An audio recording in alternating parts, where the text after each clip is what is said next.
I'm about to date myself a little bit, but when I was in high school, and even in college, my teachers and professors always said to avoid using Wikipedia as a direct source. This was because while Wikipedia had grown incredibly popular as a source of quick information gathering, its status as a user edited website meant that it was hard to tell if its articles were credible, especially since they could often be vandalized by prank loving trolls. Nowadays, things are very different. Wikipedia now takes a more vigilant stance on article editing, and it's very hard for some random internet dweller to make a change that isn't reviewed by a more responsible editor. But no matter how much better Wikipedia gets at ensuring its articles are well researched, properly sourced, and tonally neutral, some things are going to slip through the cracks. Look no further than the harem genre Wikipedia page for a great example of this. Far from providing an unbiased review of the subgenre, it is instead a thinly veiled, passive aggressive putdown of the entire concept, clearly written by someone who has no love for harem anime at all. Its criticisms are clearly subjective, and what sources it claims to have are either from personal blog posts or random listicles from places like CBR. Not really a shining example of journalism. To be honest, though, I mostly find this article hilarious. Most people would rant on Reddit or Twitter if they had grievances with a particular subset of media. Making a Wikipedia page dedicated to your complaints is just top tier hating. Additionally, while this article is poorly written from a journalistic standpoint, I can't fully disagree with their judgments.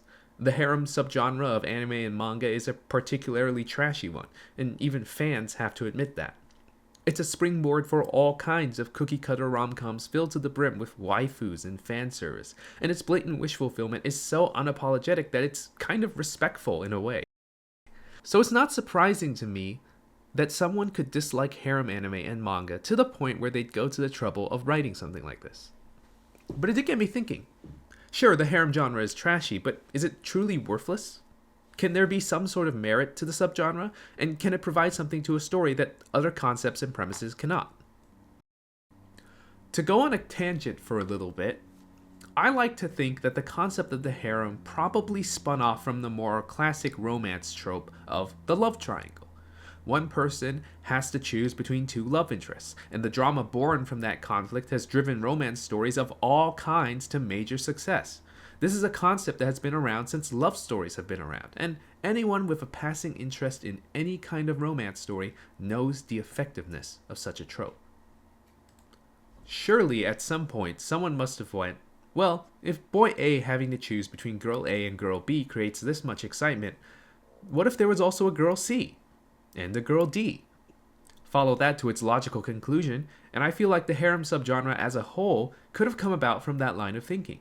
Of course, the potential for fan service certainly didn't hurt matters either.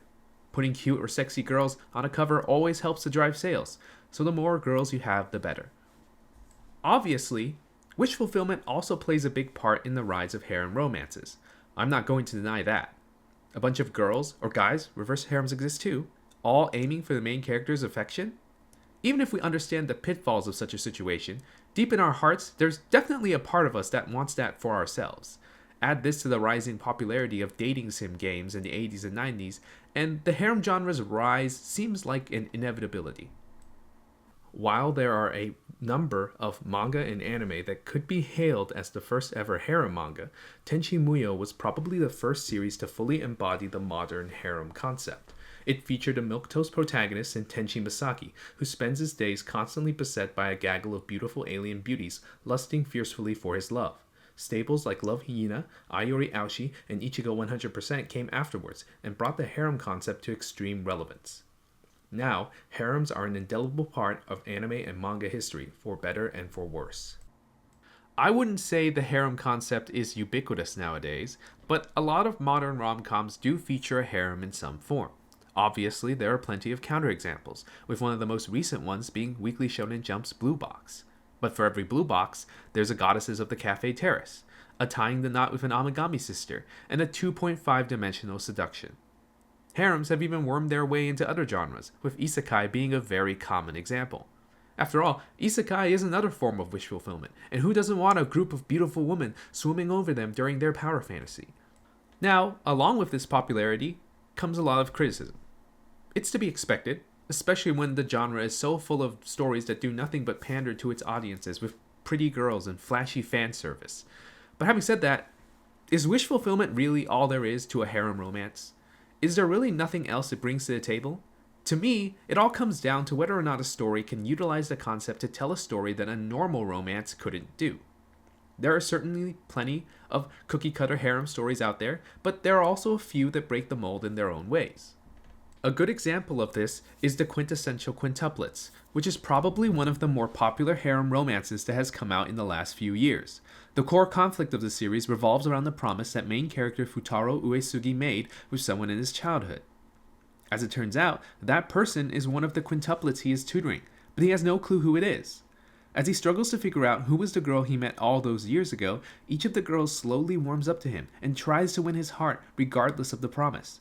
There are a few hang-ups I have about the quintessential quintuplets and where its story goes, but there's no denying that it makes effective use of its multiple heroines, as well as its concept as a harem romance.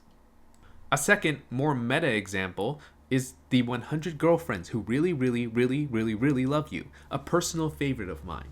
The manga centers around main character Rentaro Aijo, who is fated to have 100 soulmates due to a clerical error during his birth. The story ultimately revolves around his relationships with these soulmates as he slowly discovers more as time goes on. Admittedly, 100 Girlfriends is really a parody of the harem genre, so you might say I'm being a little silly trying to use it to argue its merits. But the truth is, 100 Girlfriends doesn't really lampshade or deconstruct the harem genre's tropes and concepts. It simply overdrives them to the point of utter ludicrousness.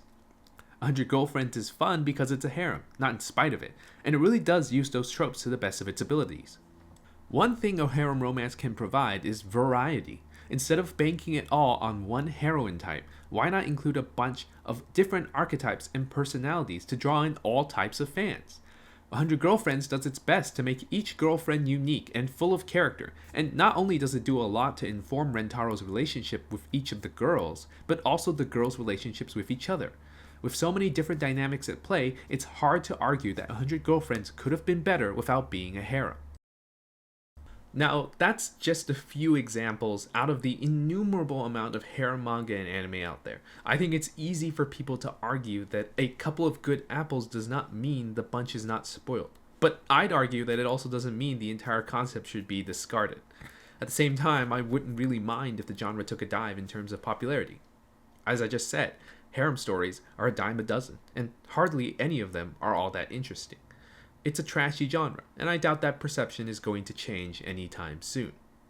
Even so, I think there's a place for trashy genres in any medium, and that goes for harem romances as well. It's not the end of the world if we get another fanservice-laden harem anime, and while making a Wikipedia article to complain about it is really funny, it's also a little unfair. The harem concept can be used to creative ends, and ignoring it or denying it is unproductive. Thanks for watching.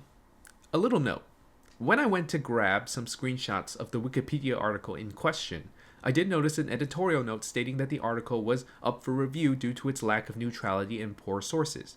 So there's a chance that by the time this video comes out, it'll have either been revised or edited to be more neutral.